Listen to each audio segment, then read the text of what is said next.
Olá, queridos alunos, tudo bem? Eu sou o professor Guilherme Correia, professor de Direito Processual Civil, e nesse bloco, nessa aula, tema muito difícil, mas tema também muito importante, que é o tema da contestação, tá?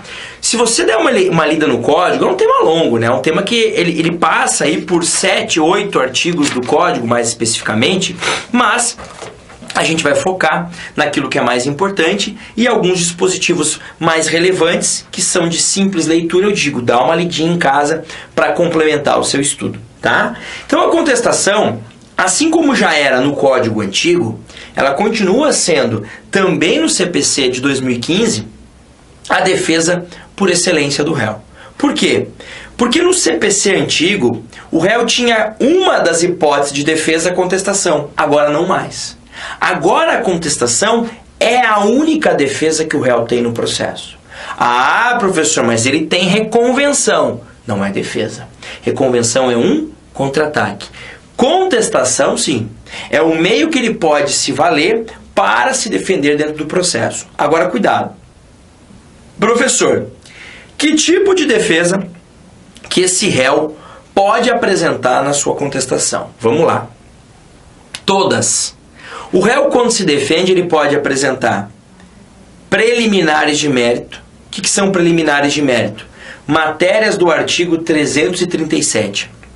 São todas questões processuais, tá? Ele pode apresentar prejudiciais de mérito. Quais são as prejudiciais de mérito? Prescrição e decadência. E ele pode apresentar também as defesas propriamente dita de mérito. Por exemplo, ele alega o pagamento da dívida, ele alega que não cometeu o ato ilícito, ele alega culpa exclusiva da vítima, culpa exclusiva de um terceiro, ele alega que a culpa é concorrente, ele alega que pagou a dívida, ele alega que já tinha compensado essa dívida, ele alega que fez uma novação em relação a essa dívida, ou seja, defesa de mérito, todas as defesas de direito material. Tá? Então, quando você vai fazer contestação, e caso apareça para você na segunda fase, entendi que é uma contestação aqui. Qual que é o primeiro passo de quem vai elaborar uma contestação? Abrir o artigo 337 do Código e avaliar a existência de preliminares de mérito. Tá? Então, analisar todas as possibilidades, tudo aquilo que eu posso analisar em termos processuais. Então vamos dar uma olhadinha ali, ó, rapidinho no 337. Então eu mencionei aqui as preliminares de mérito, né? E aí o 337 vai trazer pra gente aqui, ó. Primeira preliminar de mérito, exemplo, inexistência ou nulidade da citação, questão processual. Segunda, incompetência absoluta e relativa. E aí lembrar que essa última o juiz não pode conhecer de ofício. E aqui já vem uma observação bastante importante para você. Professor, quando eu alego a incompetência do juízo, eu digo que esse não é o competente. Será que eu posso apresentar a minha contestação no juízo que eu acho competente? Olha o que diz o 340. Havendo alegação de incompetência tanto a relativa como a absoluta, a contestação poderá ser protocolada no foro de domicílio do réu, fato que será imediatamente comunicado ao juiz da causa, preferencialmente por meio eletrônico. Notem que é um poderá, tá? Não é uma obrigação. Então a ação tramita lá em Londrina, interior do estado. Eu sou réu nessa ação que tramita em Londrina. Eu entendo que Londrina é incompetente para julgar o caso. E eu sou domiciliado em Curitiba. Eu posso apresentar a contestação em Curitiba alegando a incompetência do juízo. Agora, cuidado com o que está acontecendo na prática. A lei não fala isso, mas a praxe forense tem nos mostrado. E você precisa estar antenado nisso aí, porque daqui a pouco você é advogado. O que acontece? Hoje nós temos praticamente todos os processos que se iniciam no Brasil se iniciando de forma eletrônica e não mais de forma física. Então o problema da distância Londrina-Curitiba é quando o processo é físico, porque aí eu preciso ir até Londrina, tomar conhecimento dos autos, ou contratar um advogado de Londrina para isso, ou pagar para o meu advogado ir até lá, e por aí vai. Quando o processo é eletrônico, tramitar em Londrina, ou tramitar aqui, dá na mesma, uma nuvem, né? Tá tudo igual. Qual que é a diferença de eu apresentar a minha contestação no sistema do processo eletrônico aqui ou lá? Nenhuma. Então tem alguns juízes dizendo o seguinte: como o processo é eletrônico, não se aplica o 340. Dizendo o seguinte: tem que apresentar a contestação em Londrina. Ah, mas eu não vou até lá. Mas não precisa. O próprio sistema te permite que você apresente a contestação nos próprios autos. E vou mais longe. Fica até mais fácil, tá?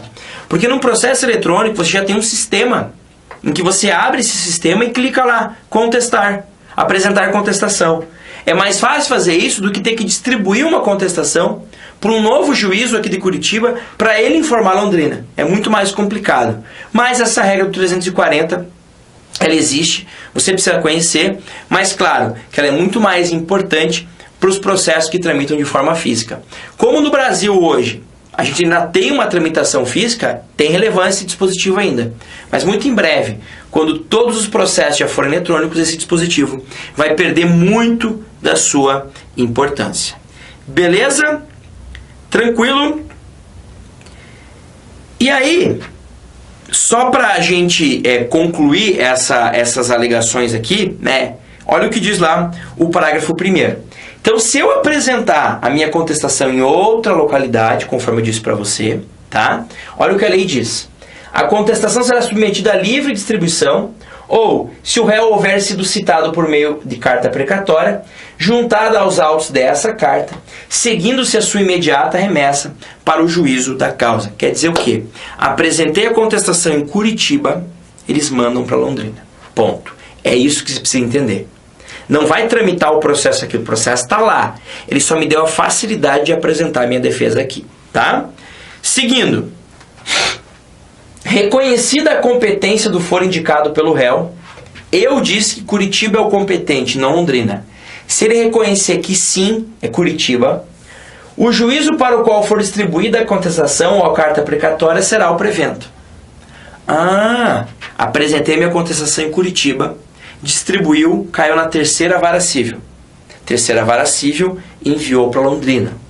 Londrina viu que eu aleguei a incompetência do juízo. Londrina reconhece que é incompetente, manda para Curitiba, para onde? Terceira vara civil, que já se tornou preventa para esse caso. Ok? Parágrafo 3º. A alegada incompetência será suspensa a realização da audiência de conciliação ou mediação se tiver sido designada. E aí, o novo juízo competente designa outra. É óbvio, né? Eu aleguei que Londrina é incompetente, tá? Só que aí é o grande problema, e há uma certa contradição da lei aqui.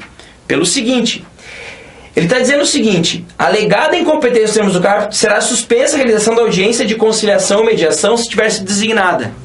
Qual que é o equívoco claro da lei aqui? E o que me preocupa é isso. Por quê?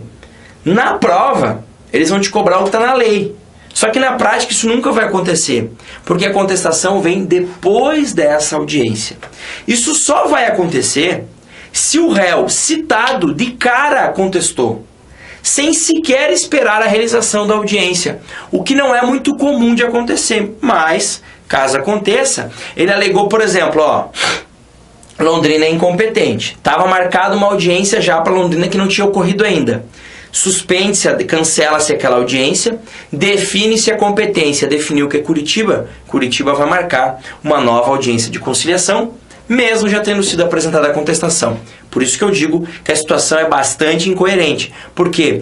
Porque a regra é que você vá à audiência, não havendo acordo, aí sim começa a contar teu prazo para contestação e aí sim é que você vai apresentar a sua contestação. Ok? A terceira preliminar de mérito que você tem, a incorreção do valor da causa. No código antigo, você precisava apresentar um incidente específico, né, chamado de impugnação ao valor da causa. Aqui não há mais essa necessidade, tá? Inépcia da inicial. Perempção, né, aquelas 3 extinções consecutivas por abandono, vai seguindo. Litispendência, o que? Duas ações iguais em tramitação, duas ou mais ações. Coisa julgada, duas ações iguais, sendo que em uma delas já houve decisão com trânsito em julgado. Então notem, todas questões processuais, tá? Então a gente vai, depois você dá uma lida aí para mim nessas hipóteses. Eu só vou focar mais um pouquinho na do inciso 11. Então notem, todas essas hipóteses de preliminares são sempre questões processuais. Questões relacionadas ao direito processual civil e não ao direito material. E eu queria destacar a convenção de arbitragem. Por quê? O réu pode alegar a convenção de arbitragem em sua defesa. Pode? Pode. Se for acatada pelo juiz, o juiz extingue o processo e manda as partes para o juízo arbitral. Mas por que eu estou destacando a convenção de arbitragem? Porque ela não pode ser reconhecida de ofício pelo juiz. A parte necessariamente precisa arguir, necessariamente precisa alegar. Então anota lá para mim essa observação. Se o réu não alegar a existência de convenção de arbitragem na contestação, preclui o seu direito. Em resumo, o processo que era para ir para o juiz arbitral, mas que foi ajuizado no juiz estatal, tramitará no juiz estatal e lá permanecerá para sempre. Ok? Então, cuidado com isso daqui, tá? Então, se não houver alegação por parte do réu na sua contestação da existência de convenção de arbitragem, o processo prosseguirá ali e perdeu o direito de alegar, porque a convenção de arbitragem não pode ser conhecida de ofício pelo juiz e deve ser alegada na contestação. A mesma regra vale para a incompetência relativa. O raciocínio é exatamente o mesmo. Se o réu não alega na sua contestação a existência de incompetência relativa do juízo, ele perde o direito de alegar e não vai mais poder fazer esse tipo de alegação. Tá? Agora, professor, por que o senhor destacou essa hipótese aqui? Pelo seguinte: a ausência de condição da ação também é uma questão processual, isso você sabe. Então eu devo alegar em preliminar? Sim. O que é alegar em preliminar? Antes de atacar o mérito. Eu apresento isso daqui. Tá. Qual que é o destaque? A ausência de legitimidade passiva. Tá? Eu posso alegar, obviamente, a ausência de legitimidade ativa ou passiva. Eu posso dizer que o autor é parte ilegítima. Ok. Mas o destaque meu aqui é quando eu digo que eu, réu, sou parte ilegítima. Eu, réu, não deveria estar nesse processo. Olha o que a lei prevê nesse caso aqui, ó. No caso de o réu arguir ser ele parte ilegítima, prevê a lei providência importante. Então ele, réu, diz assim: eu sou ilegítimo. Eu não tenho nada a ver com a história. Olha o que a lei prevê. Alegando o réu na contestação ser parte ilegítima ou não ser o responsável pelo prejuízo invocado, em resumo, ser ilegítimo, né? O juiz facultará ao autor em 15 dias a alteração da petição inicial para a substituição do réu. O réu é citado e diz: ó, eu não tenho nada a ver com a história. Imagine que eu, Guilherme, sou réu de uma ação reivindicatória, uma ação que quer tomar a propriedade, não uma possessória, melhor, quer reintegrar a posse, porque eu estou na posse numa propriedade de uma pessoa.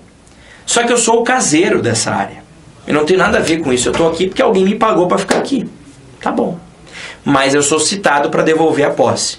Eu digo pro: olha, eu não tenho nada a ver com isso aqui, eu sou só o caseiro, tá?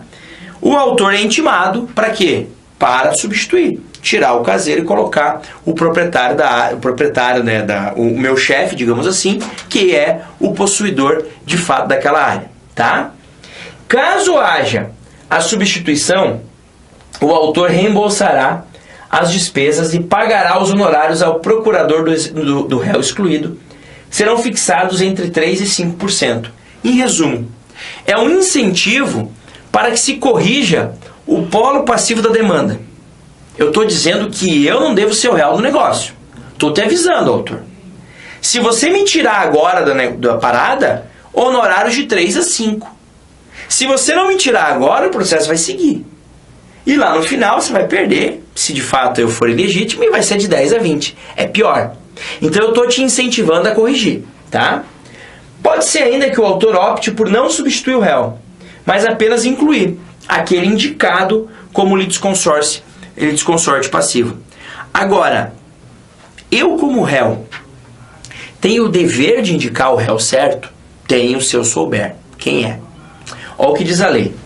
Quando alegar sua legitimidade, incumbe ao réu indicar o sujeito passivo da relação jurídica discutida, sempre que tiver conhecimento, sob pena de arcar com as despesas processuais e de indenizar o autor pelos prejuízos decorrentes da falta de indicação. Isso caiu no exame de ordem, tá? Caiu acho que no 22º ou 23º, não lembro exatamente. Uma questão que dizia assim, os nomes eu vou inventar que eu não lembro. João e Maria estavam num carro. João dirigindo o carro e ele o dono de carro. Maria pegou uma carona com João, ponto. Tá? João se envolveu num acidente, bateu o carro num outro veículo e não pagou o conserto. O dono desse carro processou a Maria. Por quê? Porque na hora que eles desceram do carro, a Maria deu um cartão. Qualquer problema, dá uma ligada aí. O cara foi lá, entrou com uma ação contra a Maria. A Maria dizia, olha, eu não tenho nada a ver com a história. Eu tava de carona. Ah, professor, mas a Maria xingou ele tá pedindo dano moral. É um outro problema. A Maria causou dano nesse caso. Mas não, a Maria não fez nada. Ele está processando o João, ele quer processar a Maria para reparar os danos causados no seu carro só. Maria vai dizer, eu não tenho nada a ver com a história, eu estava de carona. O carro não era meu, não era eu que dirigi, eu estava de carona. Ponto. A Maria vai dizer que é parte legítima. O autor da ação pode trocar a Maria pelo João. Só que a Maria tem o dever de avisar que quem causou o dano era o João, sob pena de ser responsabilizada. Ok? Então, se a Maria sabe que quem causou o dano é o João, ela vai dizer, olha, o senhor está certo, lembro do acidente, mas eu não tenho nada a ver com a história. O réu de verdade é o João. Se ele trocar um pelo outro, Maria, sai do processo, a parte autora vai pagar honorários de 3% a 5% para o advogado da Maria.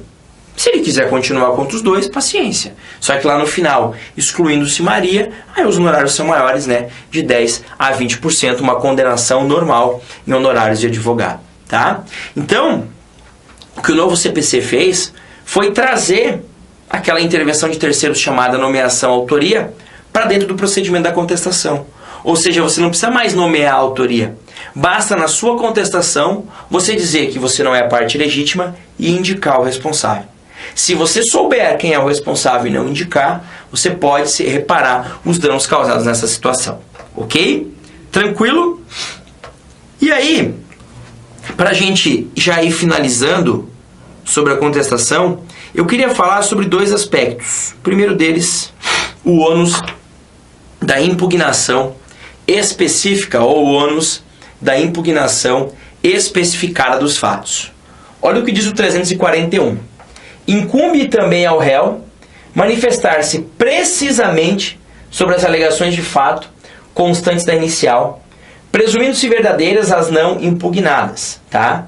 E aí vai ter exceções, salvo se não for admissível a confissão a seu respeito, são fatos relacionados a direitos indisponíveis que eu não posso confessar, então não se presume verdadeiro.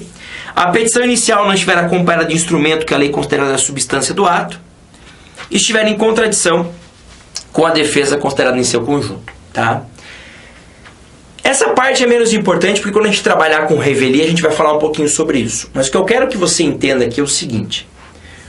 O ônus da impugnação específica dos fatos significa dizer o seguinte. Você, quando se defende, deve ter o dever de impugnar fato a fato, de forma específica, não de forma genérica. Você não pode fazer defesa genérica. Você não pode fazer aquilo que a doutrina chama de defesa por negativa geral. Não é permitido no processo civil brasileiro a defesa por negativa geral. Não é permitido. Salvo quando expressamente autorizado por lei. Então, se eu faço uma defesa assim, nego tudo que ocorreu, presume tudo que ocorreu como verdade, salvo essas exceções aqui do 341. Então, eu tenho que impugnar fato a fato. Agora, esse ônus da impugnação específica não se aplica para algumas pessoas. para o defensor público, o advogado dativo e o curador especial. Estes daqui podem fazer o que a gente chama de defesa por negativa geral.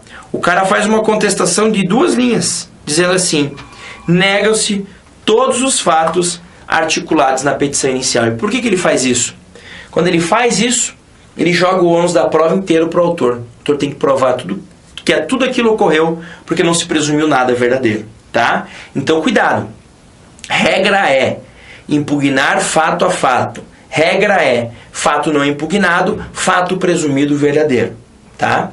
Salvo para o defensor público, para o advogado dativo e para o curador especial, que podem apresentar defesa por negativa geral, tá? E aí, a última observação que eu queria trazer está relacionada à possibilidade de trazer fatos novos após a contestação. Tipo assim, professor, eu posso trazer novas defesas no processo em outros momentos? Regra geral, não.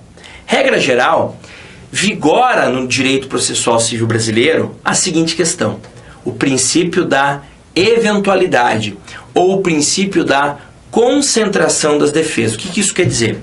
Quer dizer que eu tenho que trazer na minha contestação toda a minha defesa, toda ela. Então, todas as matérias de defesa devem vir dentro da contestação. Porque na eventualidade de o juiz afastar um argumento de defesa, ele analisa o segundo. Na eventualidade de afastar o primeiro e o segundo, ele analisa o terceiro.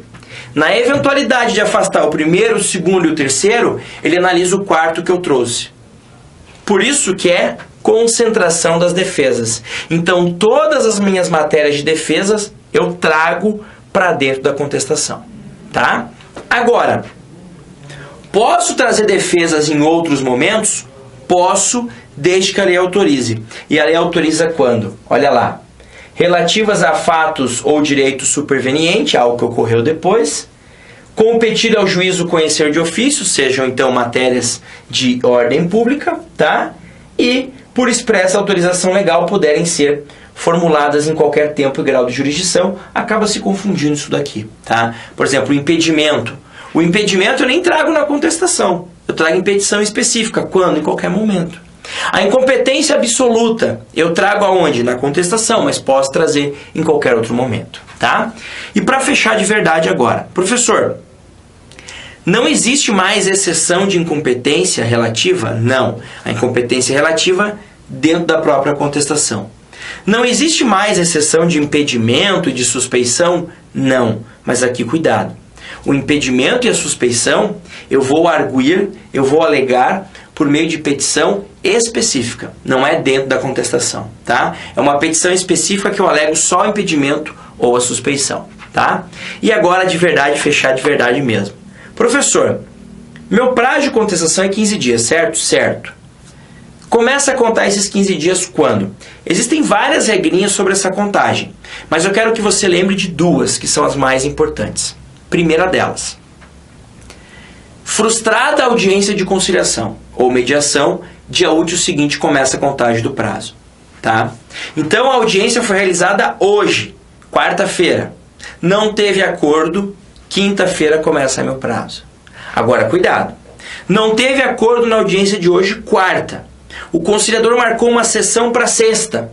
Sexta não teve acordo, ele não marcou mais nenhuma sessão. Começa na segunda-feira, se segunda-feira for dia útil, tá? Então, havendo a conciliação ou mediação frustradas, no dia útil seguinte, começa a contagem do prazo. Claro que se forem várias sessões, da última é que eu vou contar.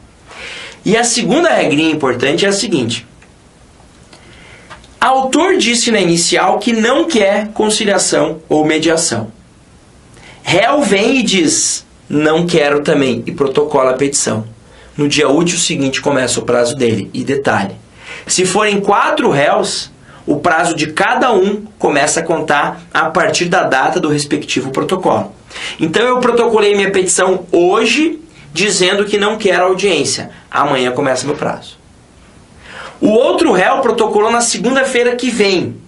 dizendo não quero audiência, na terça-feira começa o prazo dele. Então, a gente sabe que tem aquelas regras de contagem de prazo, conta-se da última juntada, lá nos termos 231. Aqui, quando eu protocolo a petição, dizendo que não quero audiência, eu abro o meu prazo, mas eu não abro o prazo dos demais. Beleza? Tranquilo? Então essas as informações importantes sobre contestação. Eu te aconselho o seguinte, tá? Após assistir essa aula de contestação, já na sequência, assista a aula de revelia e reconvenção. É uma aula que eu preparei juntas, os dois temas, revelia e reconvenção junto. É interessante que você estude logo após a contestação, porque eu vou fazer referência a algumas situações lá que eu mencionei aqui. Então, como está fresco na tua cabeça, é legal estudar junto. Você acaba revisando um pouquinho dessa matéria lá e acaba entendendo bem as premissas que eu já inicio no tema da reconvenção e da revelia. Beleza? Então é isso. Desejo a você bons estudos, um grande abraço e até o próximo encontro. Até mais!